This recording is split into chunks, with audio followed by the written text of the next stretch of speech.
Hey everybody, welcome to the Dad Perfect Podcast. I am David Rasmussen, your host. Thank you so much for joining us today. We want to welcome all of you who are listening for the first time, and especially those who are also loyal and faithful listeners. And especially we want to welcome the wives who are joining us. As fathers, we know that we truly are nothing without you. Thank you for being here. Today, we are actually continuing the second half of the podcast on the principle of unconditional love.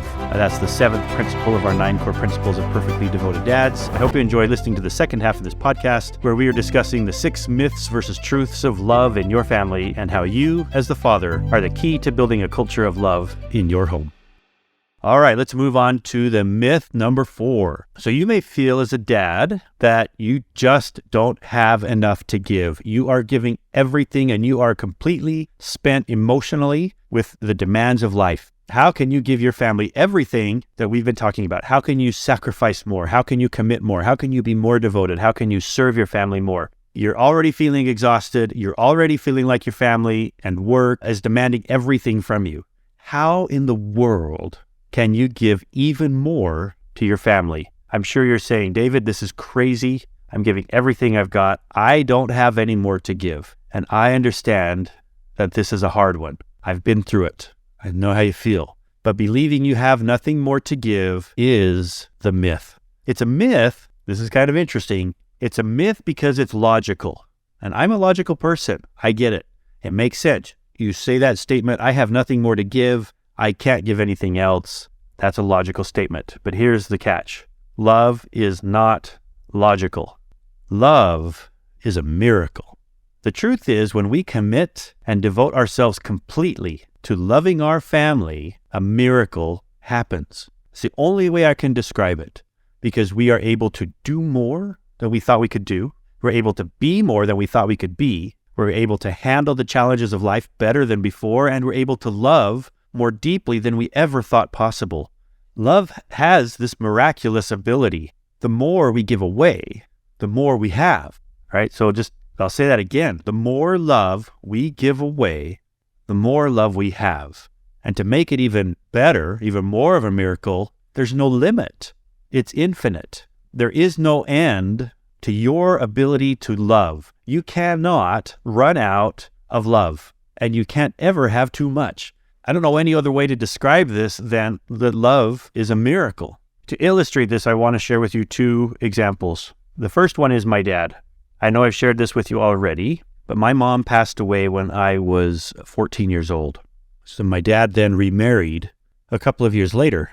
My stepmom, the second wife, she then passed away about 14 years after that. And now my dad is married again. So my dad has been married 3 times. And it's interesting to hear him talk about his wives. His ability to love, he describes it as infinite. When my mom passed away, his first wife, he wondered if he would ever be able to love like that again. And when he married his second wife, he learned that he can love her very deeply, and it doesn't diminish his love for my mom. And then she passed away and he married again, and he can love now his third wife very deeply, and it doesn't diminish his love for his first wife or his second wife. He said, as a matter of fact, the more he gives and more he loves as his life goes on, the more he loves and appreciates his previous wives. So he teaches us continually that love truly is infinite. There is no limit to how much you can love. I've experienced this with my 2 boys with special needs. These boys demand a lot. And to be honest, they demand more than I thought I could ever give. I haven't run out of love. The more I give to them, as hard as it is, the more I love them. The more I serve them, the more I love them. The more I sacrifice for them, the more I love them. And it never ends. Even when I'm tired, when I'm worn out, when I'm overwhelmed, when I believe I can't do any more, and I dig down deep and I give them of myself, my love for them grows, and they feel it, we feel it, the family feels it. There truly is no limit to how much you can love or be loved when you are fully committed and devoted to your family. I know it's hard, but it's a miracle, and it works, and it is empowering and filling, even when logic dictates that you have nothing more to give. Love is a miracle. You can do it. Now the 5th myth. There are some who are afraid to love because love can be dangerous. My heart goes out to anyone who has been hurt in any way from what was expected and hoped to be a loving relationship. These types of hurtful relationships unfortunately happen far too often. And although hurtful relationships are a tragic reality, the myth that I want to point out is that love itself is actually dangerous. Now, the truth is this: love is powerful. That is the truth. Love is not dangerous, but love is powerful. And like any powerful force, when it is used inappropriately, whether intentionally or not, people can get hurt. It can be used as a weapon. It can be used to manipulate. As fathers, it is essential that we learn how to use love as a force for good, as a force to uplift, empower, a force to build and heal in our homes. It is always wrong to use love, and I say that with air quotes because love used in this way, I would argue, is not love, but it is always wrong to use air quote love to manipulate, control, or hurt your family. It is destructive, and there is absolutely no place for this in your home. This is a really complicated topic, and I will spend more time on this. It deserves much more discussion than I have the time to go into it today. But I promise you we'll come back to this topic in a later podcast. But for now, I simply want to share 2 suggestions. So suggestion number 1, one way to know whether or not we are using love in a manipulative way is to pay attention to this phrase: if you love me, then fill in the blank. This phrase is something you need to get out of your life. This is a manipulative phrase because it places conditions on your relationship and your love. So if you use a version of this phrase in your family, I don't know how to say this any other way, but stop using it right now. Stop thinking it. It is a harmful thought and an even more harmful thing to say, because there is no win-win when a relationship is based on if you love me, then some kind of action. If you love me, then you will do this. Or if you love me, then you will not do this. If you love me, you will do this for me, right? Like, it is completely manipulative and uses love in the wrong way. That is not love. So that's suggestion number 1. Do not use, think, or allow that phrase to be part of your family. Okay, suggestion number 2. This is about resolving conflict in your home. So if you're in a conflict situation in your home, I want you to ask yourself this question: am I worried more about myself and getting others to agree with me? Or is my primary concern the well-being and the feelings of my wife or children or child, depending on your situation? So that's the question. Am I worried more about myself and getting others to agree with me? Or is my primary concern the well-being and the feelings of my wife, children, or child? So remember, love should be focused on them, not on you. Love sacrifices for them, not you. Love is about serving and helping them, not you. So when you have these situations of conflict in your home, shift your thinking. Make sure that you are thinking about them and not you. What can you do for them? And you'll be amazed at how this helps to resolve conflict and diffuse situations. Now, before I leave this topic, it's very important to add one caveat. There is no place for abuse in any kind of a relationship. When you love someone, if that person is abusive toward you, it is not your responsibility to submit to their abuse. If you are in an abusive situation, no matter how much you love that person, please find a safe place and seek professional help if possible. Abuse is not love, and no matter what your abuser says, it is not your fault. There is no place for abuse in a loving home, and you do not need to sacrifice yourself in an attempt to save an abusive relationship. Okay, now I want to move on to myth number 6. This final myth of unconditional love that I want to discuss in this podcast is the myth that love requires absolute freedom and allowance and acceptance of your children's behavior and choices. We hear this so often in the world today that if you love me, you will let me fill in the blank. Just do whatever I want, kind of a thing. And I've heard this so many times. You might hear, if you love me, you will accept me for who I am. Or said differently, if you love me, you will allow me to be who I am, do what I want to do, and you won't judge me for my choices. There's so much to unpack in these phrases. We've already discussed the red flag of if you love me, right? But in this segment, I want to focus more on the latter parts of those phrases that I just shared. There is an element of truth in the principle that we love everyone for who they are. Of course, love is not meant to be conditional, and true love isn't conditional. And it is absolutely critical that we love our wife and our children unconditionally for who they are. We love our children no matter what. They need to know that from the time they're little. We must continue to reinforce our unconditional love for our children throughout their lives. We need to tell them when they're young. We need to tell them when they're teenagers. We need to tell them when they're adults. I tell my adult 21-year-old son every time he leaves the house or calls on the phone, I love you. And he does the same for me. And it's not shallow. It's sincere, and we both know it.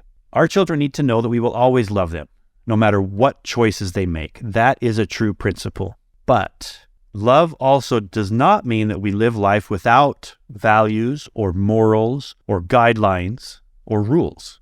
It doesn't mean that anything and everything we our children want to do should be okay. So as fathers, we strive to protect our children. It's our responsibility to prepare them for the world that we live in. And the truth is, we live in a world that has rules, laws, values, morals. We are free to make choices within this world, but we are not free to choose the consequences of those choices. So love for our children means that we need to teach them these values, these morals. And these values and morals actually provide security and empowerment, and they protect, and they provide direction.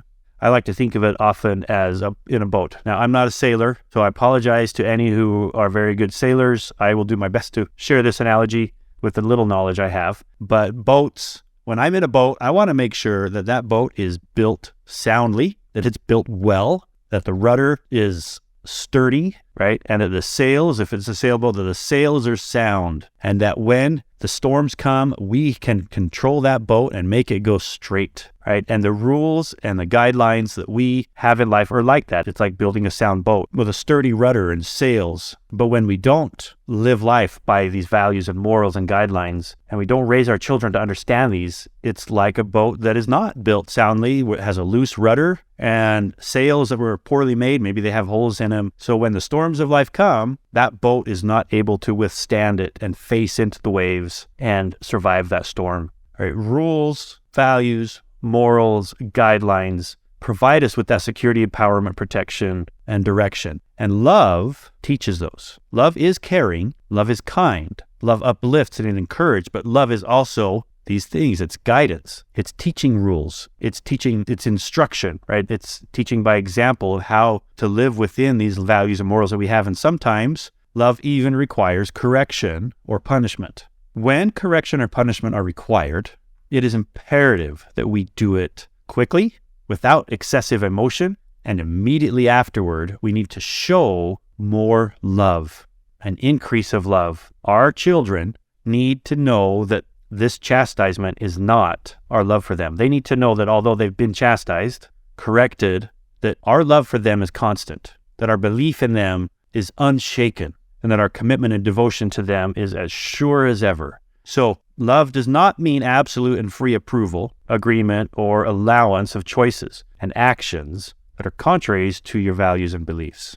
Love does mean teaching your children correct principles, guiding them on their journey, helping them get up from their mistakes, and lovingly giving them correction when it is needed.